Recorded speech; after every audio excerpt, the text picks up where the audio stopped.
धमाके, रोती जिंदगी, बिलखते लोग। और जब भी जंग होती है तो जीत हार चाहे किसी की भी हो, जिंदगी को रोना होता है और वो रोती है। आज ईरान के साथ इजराइल और अमेरिका की जंग का फलसफा भी यही है। चारों ओर तबाही ही तबाही, और बरसते बमों का सिलसिला कब थमेगा ये किसी को नहीं पता। कहते हैं the military don't start Wars, politicians do, but question is why. और आखिर इस जंग से किसका फायदा होगा, किसका नुकसान होगा, और उससे भी बड़ी बात वो कि कौन है जो जंग में सीधे शामिल नहीं होते हुए भी उसका फायदा ले रहा है। वो शामिल तो नहीं है, लेकिन वो तमाशबीन भर भी नहीं है, और इस जंग में उनका फायदा भी जुड़ा है, और वो इसमें दबे पांव अपना किरदार भी निभा रहे हैं। तो आज हम पॉलिटिकल कॉरिडोर में उन्हीं देशों को बेनकाब करेंगे और बताएंगे आपको कि ये जंग पूरी दुनिया पर ना सिर्फ असर डाल रही है, बल्कि इस जंग के शोलों में दुनिया भर को जला देने की ताकत भी है। पर पहले उस देश का दर्द जो बम के धमाकों और मिसाइल के शोलों से खाक हुआ जा रहा है, उसको समझ लेते हैं। लेकिन वो देश हार मानने के लिए तैयार नहीं। अब तक इस जंग में 2000 से ज्यादा लोगों की जान जा चुकी है। ईरान में 32 लाख लोग बेघर हो चुके हैं, तो वहीं 10,000 से ज्यादा घर मिट्टी में मिल चुके हैं, और ये ईरान फिलहाल हार मानने को, नेगोशिएशंस को, बातचीत को तैयार नहीं नजर आ रहा। लेबनान में 5,000 लोग अपना घर छोड़कर बाहर जा चुके हैं, मजबूर हुए हैं घर बार छोड़ने के लिए। तो इजराइल में भी 3,000 से ज्यादा लोग विस्थापित हुए, और अभी न जाने कितनी जानें और जाएंगी, कितने बदनसीब और बेघर होंगे ये पता ही नहीं। चिपक रहा है बदन पर लहू से पैरहान, चिपक रहा है बदन पर लहू से पैरहान, हमारी जेब को अब हाजते रफू क्या है। यानी जंग की आग में झुलसती जिंदगियां सब कुछ गंवा चुकी हैं, उनके पास अब कुछ छिपाने के लिए नहीं बचा है। सामने है सिर्फ और सिर्फ बदला, लेकिन इस बदले की कीमत कहीं पूरी इंसानियत को ना भुगतनी पड़ जाए, क्योंकि इस जंग के साथ दुनिया अब 2 अलग अलग मोर्चों पर एकजुट हो रही है। और इतिहास गवाह है कि दुनिया जब 2 खेमों में बढ़ जाती है और विचारधाराएं टकराती हैं, और यही टकराव एक महायुद्ध का केंद्र बन जाता है। क्या इस महायुद्ध की आहट आपको भी सुनाई दे रही है?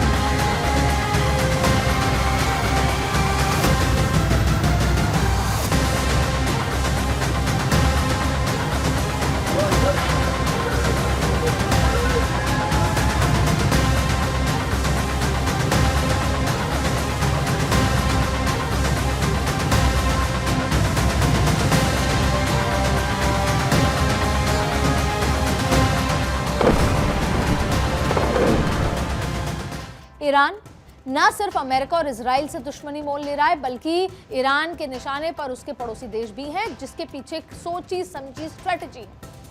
वो मिसाइलों की लड़ाई नहीं लड़ रहा, वो उन देशों की और दुनिया की इकोनॉमिक कमर तोड़ रहा है, ऑयल के आवाजाही को रेस्ट्रिक्ट करके, क्योंकि खाड़ी के वो तमाम देश हैं जहां से दुनिया भर को तेल सप्लाई होता है। वो चाहता है कि अमेरिका पर प्रेशर क्रिएट हो दुनिया भर का। वो इकोनॉमिक कमर तोड़ रहा है अमेरिका की भी, क्योंकि वो झुकने को तैयार नहीं है। क्योंकि ईरान ने इजराइल ही नहीं, बल्कि बहरीन, कुवैत, मिस्र, ओमान, इराक, कतर, तुर्की, सऊदी अरब से साइप्रस तक किसी भी देश को नहीं छोड़ा। इन देशों के अमेरिकी बेस पर तो हमला किया ही है। ईरान ने मिडिल ईस्ट में यूएस की ताकत को कम करने के लिए ये पूरा हमला किया। लेकिन हमला सिर्फ अमेरिका नहीं बल्कि ईरान के हमलों को उसके पड़ोसी देशों ने अपनी संप्रभुता पर भी हमले की तरह देखा है। यानी अमेरिका को कमजोर करने की नीयत से ईरान ने जिसको निशाना बनाया उस पर दुश्मनी मोल ले ली है। लेकिन ये शायद ऐसा लग रहा होगा कि ये सिर्फ अमेरिका के लिए है, ये पूरे विश्व की इकोनॉमिक कमर तोड़ने के लिए है। इसलिए ना सिर्फ बेस को टारगेट किया गया, आपने देखा कि दुबई की बहुत सारी अलग अलग जगहों को, सिविल जगहों को, होटल्स को भी टारगेट किया गया, जिससे कि बैंकिंग सेक्टर, पूरा ये ऑयल का जो रास्ता है या वो देश जो ऑयल सप्लाई करते हैं उन सब की कमर तोड़ी जाए, जिससे कि अमेरिका पर प्रेशर क्रिएट हो। देखिए, इजराइल से बदला और अमेरिका को कमजोर करने की कीमत ईरान को गल्फ से दुश्मनी के रूप में चुकानी पड़ेगी, आगे अभी भी पड़ रही है। और इस जंग के बीच दुनिया अब दो धड़ों में बंटती जा रही है, जिसमें एक धड़ा ईरान के खिलाफ खड़ा है और दूसरा धड़ा जंग को भड़का रहा है। लेकिन युद्ध में ईरान की हालत ये हो गई जिसको सिर्फ सहानुभूति मिल रही है, साथ नहीं। अमेरिका और इजराइल के हमले जारी हैं, लेकिन ईरान के सबसे बड़े दोस्त और साझेदार माने जाने वाले रूस और चीन खुलकर अमेरिका और इजराइल के खिलाफ नहीं खड़े हो रहे। ये तीन दोस्त, ईरान, रूस और चीन, बाहर से देखने में लगता है कि ये तीनों एक टीम है। कई बार एक दूसरे के साथ खड़े दिखते हैं, बड़े बड़े समझौते करते हैं और दुनिया को संदेश देते हैं कि वो साथ हैं। लेकिन 28 फरवरी की दोपहर अचानक ईरान पर हमला हुआ। ईरान ने अपने सबसे बड़े लीडर को गंवा दिया, पूरी की पूरी टॉप लीडरशिप खत्म हो गई। उसे उम्मीद होती है कि उसके दोस्त तुरंत मदद के लिए आएंगे, पर होता क्या है, रूस और चीन कहते हैं हम हमले की निंदा करते हैं। बस कहानी यहीं थोड़ी बदल जाती है। ईरान में आक्रोश है और यह आक्रोश उसके हथियारों की आग के साथ निकला। अपने बदले को पूरा करने के लिए ईरान लगातार जवाब दे रहा है।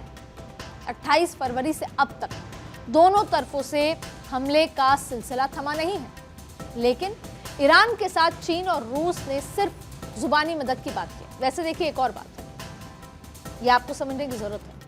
राजनीति हो या फॉरेन पॉलिसी हो, ये जो दिखती है वो होती नहीं है और जो होती है वो दिखती नहीं। रूस और चीन चाहते हैं कि ये वॉर चलती रहे, लेकिन पर्दे के पीछे रहकर वो ईरान का सपोर्ट करना चाहते हैं। पर युद्ध में कई बार देश ये चाहते हैं कि खुलकर सपोर्ट किया जाए। चीन ने तो ये तक कह दिया कि हमला गलत है। कहा जा रहा है कि चीन ने ईरान को अमेरिका और इजराइल पर पलटवार करने के लिए क्वाड्रेंट्स भी दिए, लेकिन उसने कोई सैन्य मदद या बड़ा कदम नहीं उठाया। क्यों?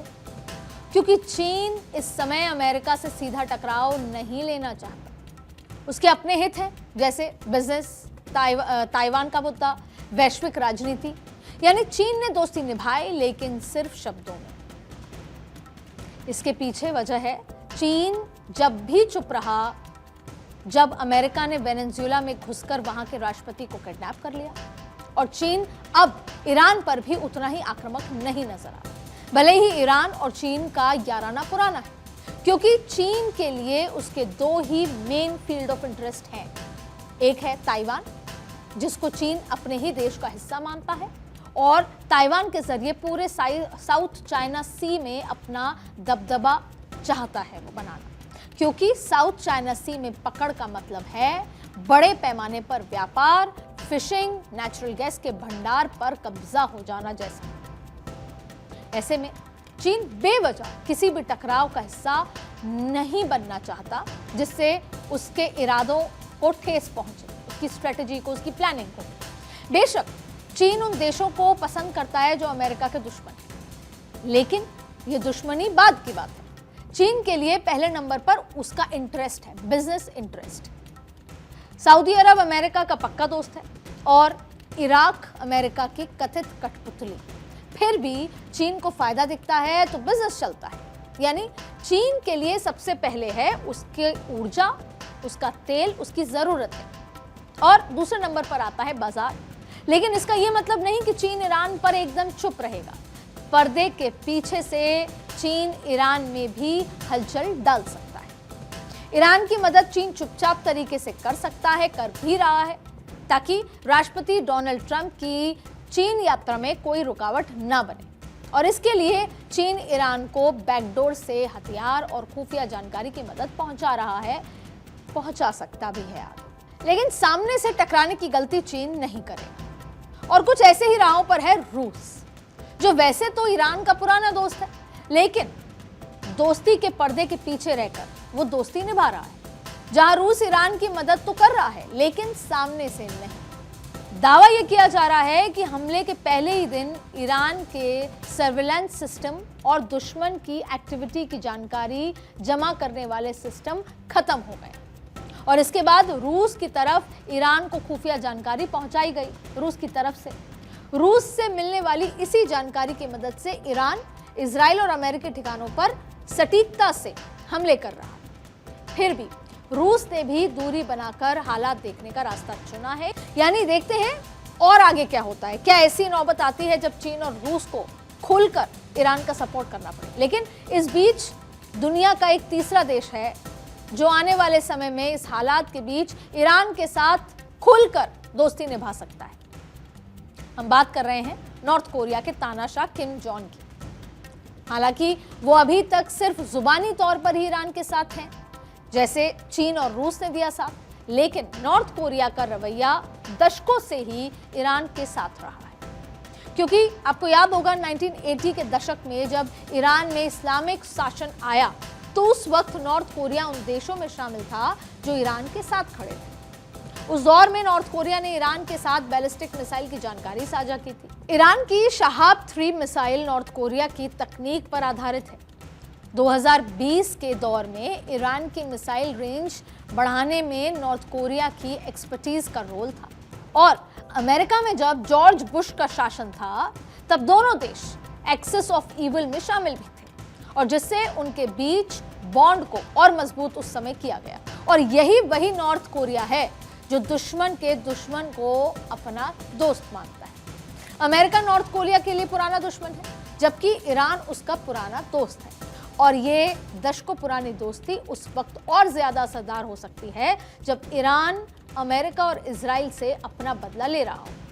लेकिन दोस्ती की कहानी दूसरी तरफ भी लिखी जा रही है, क्योंकि यूरोप समेत कई देश अब अमेरिका और इजराइल की तरफ से बोलते दिख रहे हैं। क्योंकि हाल ही में यूक्रेन ने ईरान के खिलाफ मोर्चा खोलते हुए जंग में मिडिल ईस्ट के उन देशों का साथ निभाने की बात कह दी जिन पर ईरान ने हमले किए। ज़ेलेंस्की का कहना है कि यूक्रेन पर भी शाहेद ड्रोन से बार बार हमले किए जा रहे हैं, जिसका इस्तेमाल रूस ने भी यूक्रेन के खिलाफ किया। अब ज़ेलेंस्की का कहना है कि उनको इस ड्रोन का जवाब देने का तरीका आता है और वो मिडिल ईस्ट और यूरोप के देशों को इन ड्रोन के इम्पैक्ट से रोकने का ट्रिक बताने के लिए तैयार हो। यानी सीधे तौर पर तो नहीं, लेकिन ज़ेलेंस्की इस युद्ध में ईरान के दुश्मनों की मदद के लिए हाथ जरूर आगे बढ़ा रहे हैं। ज़ेलेंस्की के इस सुझाव को ब्रिटेन के प्राइम मिनिस्टर कीर स्टारमर ने मान भी लिया।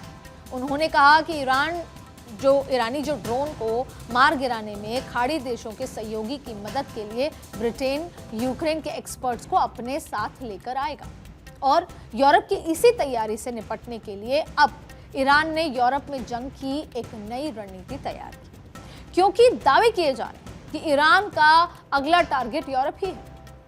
इसके लिए ईरान ने यूरोप के देशों के गैंग्स के साथ अपने कॉन्ट्रैक्ट भी मजबूत कर दिए हैं। इसमें स्वीडन का फोक्ट्रॉट गैंग है, जिसका सरगना है रावा मस्जिद उर्फ कुर्दिश फॉक्स। रावा मस्जिद का ताल्लुक ईरान कुर्द मूल से है। दावा है कि गैंग्स के टॉप सदस्य सीधे IRGC अधिकारियों के संपर्क में। इसके अलावा जर्मनी के जो हेल्स एंजलेस गैंग है वो भी IRGC के अधिकारियों के साथ सीधे संपर्क में और इस गैंग का प्रभाव यूरोप के 25 से ज्यादा देशों में माना जाता है। देखिए 2021-22 में जर्मनी के अंदर इजराइल के धार्मिक स्थानों पर हमले में इस गैंग का नाम जुड़ा था। इसी जर्मनी के अबाउ चेकर गिरोह के साथ भी IRGC के कॉन्ट्रैक्ट हैं। ये अरब मूल का क्रिमिनल परिवार हैं जिसके सदस्य लेबनान से जर्मनी आए थे। इस गैंग को हथियार तस्करी और कॉन्ट्रैक्ट किलिंग से जोड़ा जाता है और इस तरह IRGC के अधिकारी यूरोप के सबसे खतरनाक और अमीर गैंग मैक्रो माफिया के भी संपर्क में, जिनकी पकड़ नीदरलैंड और बेल्जियम के बंदरगाह पर है। दावा है कि इसी रास्ते से ईरान के हथियार यूरोप के गैंग्स तक पहुंच रहे हैं। यानी यूरोप को ईरान अंदर से तोड़ रहा है और अब ये जंग उस मोड़ पर आ रही है जो आने वाले दिनों में नए वर्ल्ड ऑर्डर की तस्वीर तैयार कर सकती है। ईरान हार मानने को तैयार नहीं और डोनाल्ड ट्रंप के बयानों से कहीं ना कहीं ये आशंका गहराने लगी है कि ट्रंप अब इस जंग को बीच में छोड़कर रफू चक्कर होने के फिराक में तो नहीं। ट्रंप को शायद ये उम्मीद रही होगी कि खामेनाई को मारकर वो ईरान का हौसला तोड़ दे, लेकिन खामेनाई के बेटे ने पिता की विरासत संभालने के साथ ही दो टूक कह दिया कि वो आखिरी दम तक लड़े। मतलब साफ है कि स्ट्रेट ऑफ हॉर्मुज अभी बंद रहेगा या उसकी आवाजाही गड़बड़ाएगी और इसका मतलब यह है कि दुनिया में तेल और गैस की कीमतें और ज्यादा बढ़ेंगी और पूरी दुनिया की अर्थव्यवस्था डगमगा जाएगी। लेकिन इसका फायदा होगा चीन और अमेरिका। अमेरिका जहां तेल पर नजरें गड़ाए बैठा है, वहीं चीन अपने हित साधने की तैयारी कर रहा है। अगर चीन चाहता तो शायद ये जंग शुरू होती ही नहीं, लेकिन चीन अपने कथित दोस्त को अमेरिका के खिलाफ खड़ा तो देखना चाहता है, मगर अमेरिका के साथ उनकी जंग में वो अपना फायदा ढूंढ रहा। पर सवाल यह है कि कब तक? जंग की ये आग अगर चीन की दहलीज पर दस्तक देगी तो यकीनन विश्व युद्ध की आग भड़केगी और अगर ऐसा हुआ तो फिर चीन के जो इन्वॉल्वमेंट होने का मतलब कुछ और हो, जंग का नया मोड़ लेने जैसा मतलब हो जाएगा। अब चीन के साथ अगर ईरान पासा पलट देता है तो अमेरिका के हाथ से ताकत, ये सत्ता फिसल सकती है। फिर ईरान, चीन और रूस दुनिया की शक्तियों के रूप में उभर जाएंगे। आज के पॉलिटिकल कॉरिडोर में बस इतना ही। देश दुनिया की बाकी खबरों के लिए बने रहिए भारत 24।